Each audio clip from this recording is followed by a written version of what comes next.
This is Anurupa Bhattacharjee, Department of Social Work, the Bhopal School of Social Sciences, and we are going to continue with the lecture series on community organization and social action. For this lecture, we are going to look into the characteristics of the community, the functions of the community, as well as the major forms and features of the community. To start with, we will be looking into the characteristics of community. A community is supposed to have a shared identity. People should know where they come from, where they belong to, and should have a common consensus in terms of their identity.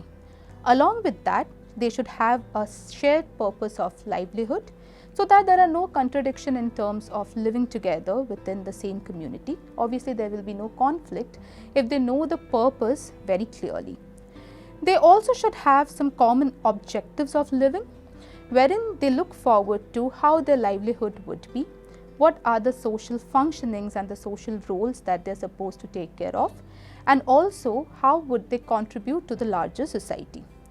With this, they also have shared interest or passion, wherein they relate to each other on the basis of the interest and passion. How exactly do they connect with each other in different participation levels, in different activities, in different domains, which gives them a sense of experiencing the community life.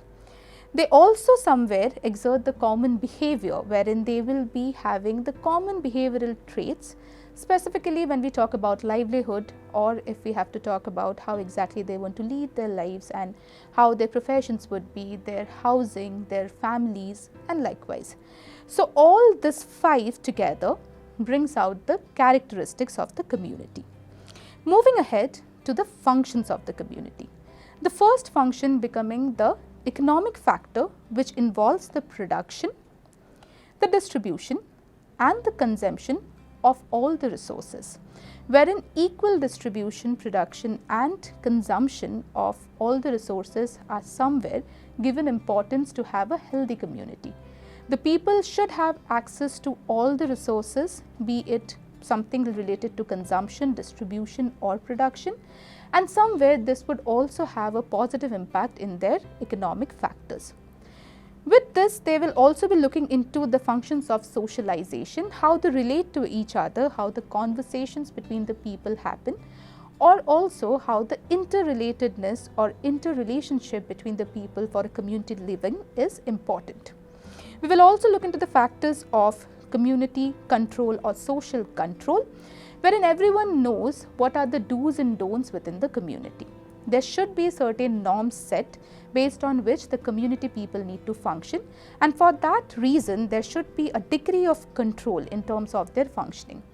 In absence of control, antisocial behaviors are very prevalent, and along with that there could be issues in livelihood. We will also be looking into community participation as one of the functions of the community, wherein various activities, be it something which is very important for their existence to something related to recreational. How exactly should you be participating, being a part of the community?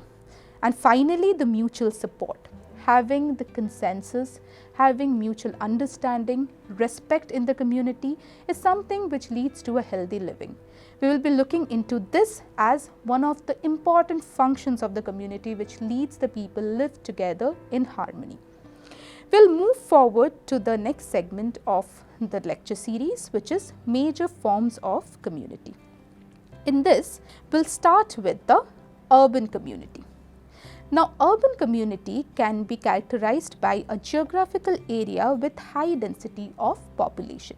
The reason being the kind of opportunities that the population gets, more and more people would like to settle down in urban areas. For that, it is densely populated in these urban areas. These are the geographical areas with availability of basic requirements. All the resources, be it natural resource or man-made resource, are easily available. There is not much difficulty in acquiring the resources, which makes urban living a most preferable one for the livelihood of people. The geographical area have good resources, the accessibility of the resources, the availability of the resources, and making it much more easier for the people to survive. The geographical area has a lot of opportunities related to employment, related to all the kind of opportunities that the people need for economic development, for social development, which will lead to a healthy living and a healthy lifestyle. Also something wherein the people will look forward to more and more resources to have a luxurious life. These areas can be considered for a life giving for luxurious desires and human and individual needs. So basically, in comparison to all the other communities that we will be looking forward to, the urban communities facilitate such luxurious life. Obviously, you won't be finding a 5-star hotel in a rural area suddenly, but the accessibility of these kinds of resources are much more prevalent when it comes to urban communities. We will look into some of the features of urban communities, wherein the size of the community and the urbanity is positively correlated.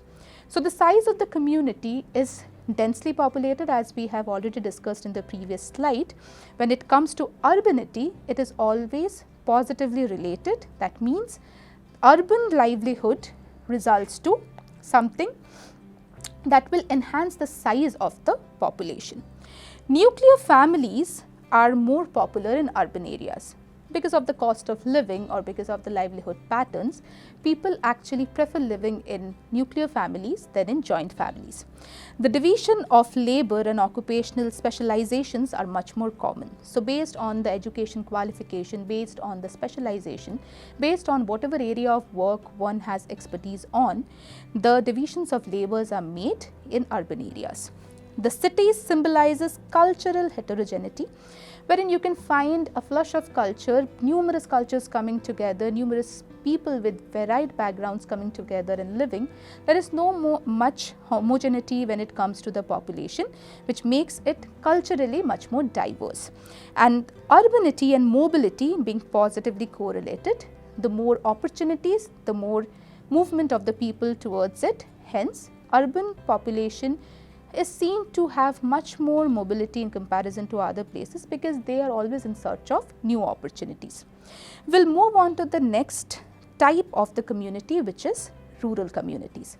In rural communities, the land outside the densely populated urban areas is categorized as where the livelihood actually exists. It is traditionally equipped, and usually they have fewer houses in comparison to the urban societies, and they do not really have a very large population. So here is where we see a major difference between urban population and rural population, wherein the rural population is comparatively smaller in comparison to that we have in urban. When we come to features of rural community, it is in close contact with nature. The all green lushes that we see in rural areas has a very good symphony with the nature. So here is where we look into the nature more closely in comparison to all the concrete jungles that we see in urban areas. The village communities are homogeneous in nature. We don't really see too much of cultural diversity because the mobility of the people is not much. It is much more holding on to the traditions, and that's why the rural population are much more homogeneous in terms of their culture, in terms of their living patterns and also their backgrounds. The social stratification is a traditional characteristic though. We can see a lot of caste-based demarcation, class-based demarcation in rural areas based on whatever traditional beliefs the communities have and whatever decided patterns of living that they have done from the past. The mobility is rigid. Not many people like moving from rural areas to urban areas, but also in search of opportunities, the mobility becomes a little more. But here is where the people from urban areas don't really look forward to moving to rural areas, depending upon the concrete number of opportunities and the availability of resources that they have in comparison to urban areas. Also, the social solidarity is greater. People know each other, everyone knows who lives in their neighborhood, and they obviously have an affinity towards helping them whenever it's required, in comparison to urban areas wherein people don't really have that much of sense of belonging. So the social solidarity here is of greater heights. The next form of community here is tribal community. Here is where many clans, nomadic bands and subgroups have a trend of living in the traditional lifestyle. So they have a definite geographical area wherein they have a very separate language, they have a singular culture or a very separate domain of practices in comparison to what we have in urban and rural areas. In tribal communities, there is least functional interdependence within the community. So, they have a very traditionally rich community wherein they know the norms and values, and in accordance to that they function. They do not really want to have too much of contact with the urban or the rural facilities or the kind of lifestyles. They believe in retaining whatever traditions they have from years, and that is what they hold on to from generation to generation. Their comparative geographical isolation is something which is very unique in terms of their features. They believe in living together in one particular geographical area, which makes it isolated from various urban and rural geographical areas. They have a common dialect. Their languages are much more distinct from whatever has been spoken in the different rural and urban areas. So, usually they are more into using dialects of their traditions. They are politically organized and win high influences in community panchayats. So, whatever traditions go within the community in the tribal setting, that is followed by each and every one without any questions, and for that reason they are extremely organized politically, socially and traditionally. They have a pattern of living which they believe in sticking on to, and that makes their lifestyle much more traditional and much more systematized in their practices. And finally, their customary laws, extremely different from what we see in most of the urban and rural areas. Their laws and their policies are extremely different and very, very unique in their own nature. So, their customary laws is also one of the features which differentiates them from the other two communities. That is all about all the community specifications and features. We will be coming up with the next unit in the next lecture. Thank you.